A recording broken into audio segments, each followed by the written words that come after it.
এখন ভাৰতবৰ্ষৰ ৰাজ্য আমাৰ অসমলৈ আহিছে আমি কেনেকৈ সামৰ্থ ই-গভ ইমপ্লিমেণ্ট কৰিছোঁ তাকে চাবলৈ কেইদিনমান আগত বিহাৰৰ প্ৰতিনিধি দল আহি গৈছে আৰু যোৱা বছৰৰ পাছত এই বছৰ অধিক সফলতাৰে এই নামভৰ্তি প্ৰক্ৰিয়া সম্পন্ন কৰা হৈছে তাত আপোনালোকৰ সহযোগিতাৰ কাৰণে মই ধন্যবাদ জনাইছোঁ কিন্তু একেটা সময়তে মই ক'ব বিচাৰোঁ যে টেকনলজিৰ বিকল্প একোৱেই নাই আমি বহুত পিছ পৰি থকা এখন ৰাজ্য বহু আগুৱাব লাগিব প্ৰতিযোগিতাত আমি অধিক গতিত আমি দৌৰিব লাগিব আৰু তাৰ কাৰণে একমাত্ৰ আমাৰ সাহাৰা টেকনলজি আৰু সেই টেকনলজি গ্ৰহণ কৰাৰ কাৰণে আজি আমি এটা সুন্দৰ ব্যৱস্থা পাইছোঁ যোৱা বছৰ আমি এনে ধৰণে যি নামভৰ্তিৰ যি ফিৰ ধনৰাশি আমি লগে লগে মুকলাই দিব পৰা নাছিলোঁ এইবাৰ আমি পাৰিছোঁ এইবাৰ পৰাৰ একমাত্ৰ কাৰণ যে আপোনালোকে এডমিশন দিয়াৰ লগে লগে আমাৰ লগত ডাটা এভেইলেবল যোৱা বছৰ আমি 31 মাৰ্চলৈ ৰখিছিলোঁ এইবাৰ আমি ৰখিব নালাগে কাৰণ অনলাইন সকলো ডাটা আমাৰ হাতত এভেইলেবল আৰু ইয়াত যিমানখিনি বাকি মডিউলসমূহ আছে এই মডিউলসমূহক আমি আগুৱাই নিম কেইদিনমান আগত পে ফিক্সেশ্যন শিক্ষক শিক্ষয়িত্ৰীসকলৰ পে ফিক্সেশ্যন মডিউলটো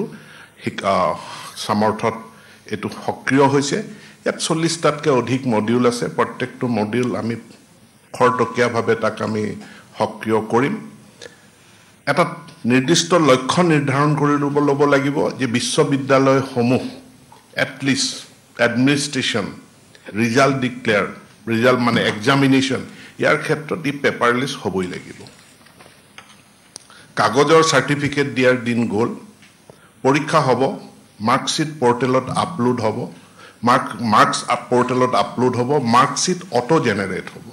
মাৰ্কশ্বিট অটোমেটিকেলি ডিজি লকাৰলৈ ট্ৰান্সফাৰ হ'ব ছাত্ৰ ছাত্ৰীয়ে পৃথিৱীৰ য'তেই নাথাকক কিয় তেওঁ ডিজি লকাৰৰ পৰা মাৰ্কশ্বিটখন পাছ চাৰ্টিফিকেটখন তেওঁ ডাউনলোড কৰি ল'ব তেওঁৰ নিজস্ব একাউণ্টৰ পৰা আৰু সি সঞ্চিত হৈ থাকিব সেইখন হেৰাই যোৱাৰ পানীত তিতাৰ কোনো সম্ভাৱনা নাথাকে গতিকে এই ক্ষেত্ৰত মই আপোনালোকৰ সহায় সহযোগিতা মই আগবাঢ়িছোঁ দ্বিতীয় এটা বিষয়ত মই আপোনালোকৰ সহায় সহযোগিতা আগবাঢ়ি যে হঠাতে ডিমাণ্ড আহে যে আমাৰ সায়েন্স ষ্ট্ৰীমটো খুলিব লাগে হঠাতে ডিমাণ্ড আহে যে আমাৰ ইয়াত ফিলচফি ডিপাৰ্টমেণ্টটো নাই খুলিব লাগে কিন্তু আজি যেতিয়া আমি পৰ্টেলত চাইছোঁ মোৰ সায়েন্সৰ সিট যিমান আছে তাৰ 53% ফিল আপ হৈছে এইটো হয়তো 70লৈ যাব পাৰে তেতিয়াও 30% সিট ভেকেন্ট থাকি যাব